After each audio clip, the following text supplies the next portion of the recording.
നിങ്ങളുടെ favourite shows ഇനി ഒരിക്കലും മിസ്സാവില്ല. ഇപ്പോൾ C5 കാണും നിങ്ങളുടെ ഫേവറേറ്റ് ഷോസ് തികച്ചും സൗജന്യമായി. അച്ഛാ, ഏട്ടത്തി എന്താ പറഞ്ഞു? ഒന്നും പറഞ്ഞില്ല. അച്ഛാ, അച്ഛനെ ഞാൻ കൊണ്ടുവിടാം. വേണ്ട, ഞാൻ പോയിക്കോളാം. അച്ഛാ,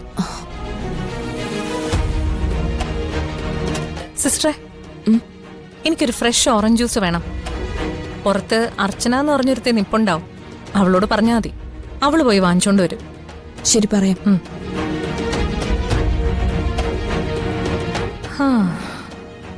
അച്ഛൻ പോയി സംസാരിക്കട്ടെ. ഇനി അയാൾ എന്നെ ഡിവോഴ്സ് ചെയ്യുന്നത് എനിക്കൊന്ന് കാണണം.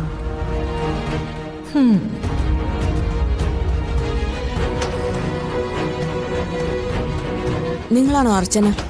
അതെ. പേഷ്യന്റിന് ഒരു ഓറഞ്ച് ജ്യൂസ് വേണം. നിങ്ങളോട് വാങ്ങിച്ചോണ്ട് വരാനാ പറഞ്ഞത്. പുറത്തൊരു ഷോപ്പുണ്ട്, അവിടെ കിട്ടും.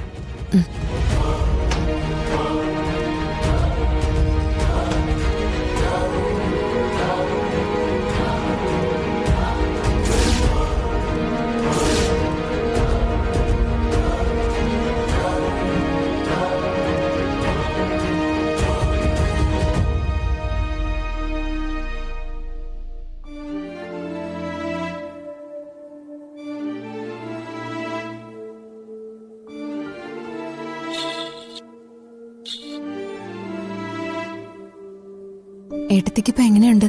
റൂമിലേക്ക് മാറ്റിയോ? മാറ്റി. ചിലപ്പോ നാളെ രാവിലെ പോരാൻ പറ്റും.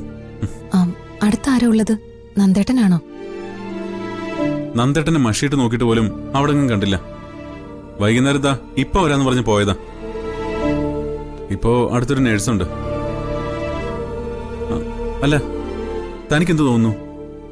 അവന്തി അടുത്ത് ശരിക്കും ആത്മഹത്യക്ക് ശ്രമിച്ചത് തന്നെയാണോ? അതോ? ഇതൊന്നും അല്ല സച്ചേട്ടാ. അവര് മനസ്സിൽ എന്തോ സീരിയസ് ആയിട്ടുള്ള ഒരു കാര്യം പ്ലാൻ ചെയ്യുന്നുണ്ട്. അതുകൊണ്ട് നമ്മളെ ആരെയും കാണാതെ അച്ഛനെ മാത്രം കാണണമെന്ന് അവര് പറഞ്ഞത്.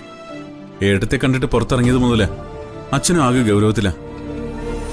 എന്തൊക്കെ ചോദിച്ചിട്ടും ഒന്നും പറയുന്നുമില്ല. അച്ഛന്റെ മനസ്സിൽ എന്തൊക്കെയോ വിഷമങ്ങളുണ്ട്. വൈകുന്നേരം ആഹാരം പോലും കഴിച്ചിട്ടില്ല. ഞാൻ വിളിക്കാൻ ചെല്ലുമ്പോ ആള് മുറിയിൽ ഗൗരവത്തിലിരിക്കായിരുന്നു. എന്നിട്ട് താൻ കാര്യം താൻ ചോദിച്ചില്ലേ? പിന്നെ ചോദിക്കാതിരിക്കോ?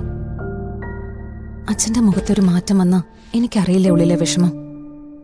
പക്ഷേ ഞാൻ ചോദിച്ചിട്ടും അച്ഛനൊന്നും പറഞ്ഞില്ല. അവന്തി അടുത്ത് എന്തായിരിക്കും അച്ഛനോട് പറഞ്ഞിട്ടുള്ളത്? ആർക്കറിയാം. എന്തായാലും ഈ കുടുംബത്തിനകത്തൊരു വലിയ പ്രശ്നം ഉണ്ടാക്കാൻ പോകുന്ന എന്തോ ഒന്ന് അവരച്ഛനോട് പറഞ്ഞിട്ടുണ്ട്. അച്ഛനത് വിശ്വസിച്ചിട്ടുമുണ്ട്. അത് മറ്റൊന്നും ആയിരിക്കില്ല. നന്ദേട്ടനോ അവന്തികേട്ടത്തിക്കോ ഇടയിലെ എന്തെങ്കിലും സ്വകാര്യം തന്നെ ആയിരിക്കും. അതുകൊണ്ട് അച്ഛനത് ഇത്രയ്ക്ക് ഫീലായത്. അവരെന്തിനാ സൂയിസൈഡ് ചെയ്യാൻ ശ്രമിച്ചെന്ന് നന്ദേട്ടൻ അറിയില്ലേ? തന്നോട് നന്ദേട്ടൻ വല്ലതും സംസാരിച്ചോ? ഒന്നും സംസാരിച്ചില്ല. ഞാനെന്തെങ്കിലും ചോദിക്കുമെന്ന് വിചാരിച്ചായിരിക്കും എന്റെ അടുത്തുനിന്ന് മാറിക്കളഞ്ഞു. ഡൗൺലോഡ് ചെയ്യൂ C5 ആപ്പ്. കാണൂ എല്ലാ എപ്പിസോഡുകളും സൗജന്യമായി.